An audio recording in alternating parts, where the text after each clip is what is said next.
Hey, what's going on, everybody? I'm getting ready to pull up to the job at the 320, the training squadron. I want to go over formation of the flight real fast and how I apply it to make them understand it. So what I normally do is I'll keep them sized the whole entire time until the very end so I can build up their progression. What do I mean by that? Well, in the annual evaluation of what we call control of a marching flight, they have to be in an unstructured format before they begin, which is fine. But I don't put them in a confusing position. I'll go ahead and keep them sized so that they understand it. And then at the very end, I will make it the way it was intended, just so that they know they fall into any open position to the left of the element leaders. And I say any open position, think about it for a second, what any open position to the left is.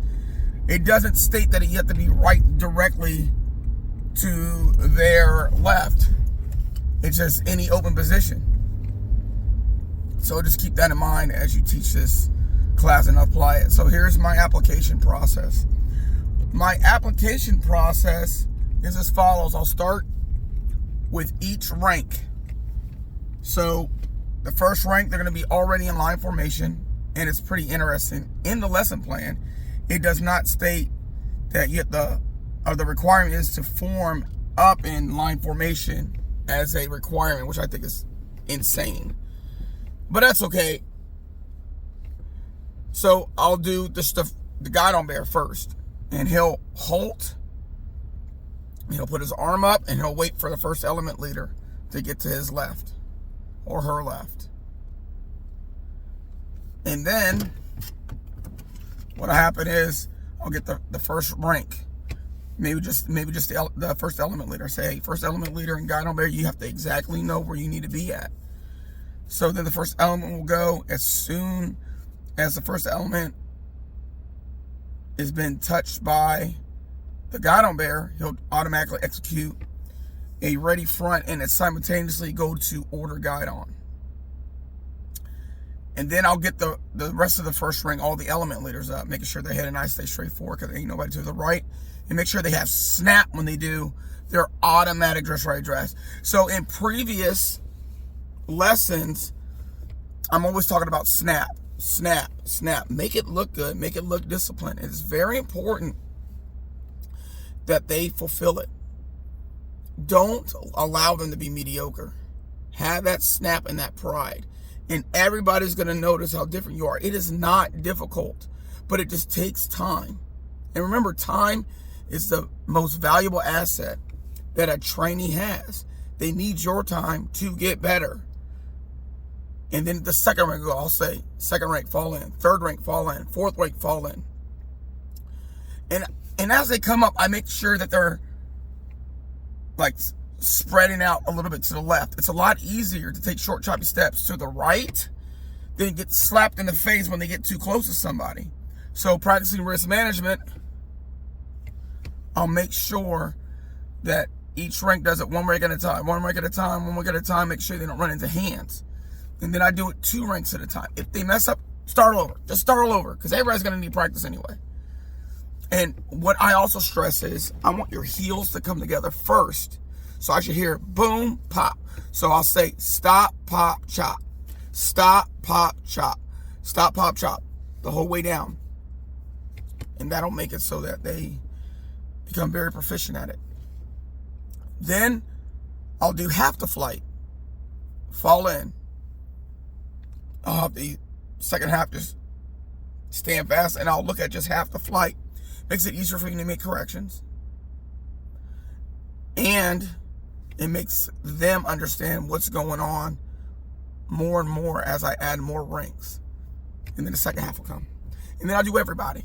Now, what I normally do is I'll say, God, bear, just, you see where I am right now? Just stop right here. I want to center myself on you. Don't even worry about it. I'll show you how to center yourself in a minute. Or center me on the flight, excuse me. I want him to center the flight on me. But that takes practice outside of just teaching the flight, the responsibilities of formation of flight, particularly how to do fall in. And then after a while, so I'm just backing up. I'm not changing my position. I'm just backing up. I'm telling the guy on bear, just stop right here. And I'm watching everybody. They don't have to march at attention. It's not a requirement. However, take as a quick time is a requirement. And it doesn't say that the rest of the flight stands fast while the guy on bear does his thing. So that's being done right now. Everybody will just stand fast while the guy on bear does his positioning. And I just say this. Just do it according with the lesson plan. You can never go wrong. Just do it according with the lesson plan. So if you do formation of the flight, make sure the flight has enough time to come up and start to structure up the formation.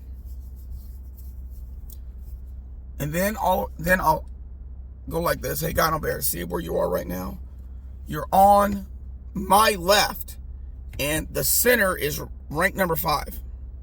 I'm going to turn my body 90 degrees. Guy on bear, go to your position if I was to call fall in.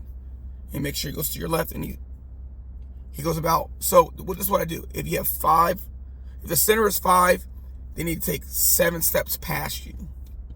That usually is a good key on centering. So just keep that in mind. It's not an all-encompassing thing, but... And then you just keep doing it. And I just keep turning 90 degrees to the left. And the whole flight follows the guide on bear and the element leaders. And it just shifts over. I make them... I always go 90 degrees to the left, 90 degrees to the left. And then I'll do a 180. And I'll have my hand out where the guide on bear needs to go and the first element leader needs to go to set up the formation. The reason why I say first element as well, because the first element needs to know that he's going to be in line formation and he's going to be right beside the guide on bear. And I do an about face, fall in, do an about face, fall in, and then I finally mix it up. And this is where they get confused, but you have to expect them not to understand, because now there's no first element in front of the second, third, and fourth anymore. They're all discombobulated. And then I just say, hey, we're going to do this a couple of times. Stay messed up. Don't be sized. But after you do the formation of flight, size yourself in. So they start to understand the formations and everything like that. And then finally, you could teach the choreograph. Hey, this is what we're going to do. We're going to split between, you guys are lined up like this. I just want you to turn 180 degrees around, point 45 degrees to the outside, and take about 5 steps. When they take 5 steps away, it opens up the middle of the flight, and everybody's jacked up. It's unstructured. And I don't go into painstaking detail to ensure that it's unstructured. I just want them to be able to come back in and kill it. There's another way that I do it too. Instead of splitting between the center of the flight and going like this, I'll have the ranks just smash down on each other towards the fourth element, and they get into a cluster. So the first rank is in a cluster, the second rank's in a cluster, third rank's in a cluster.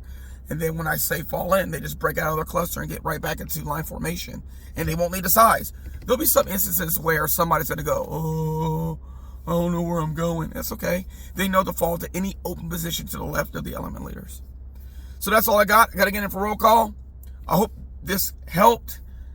And if it doesn't, well, hopefully I can do this live where I can really explain it so I can get live questions. God bless. Take care.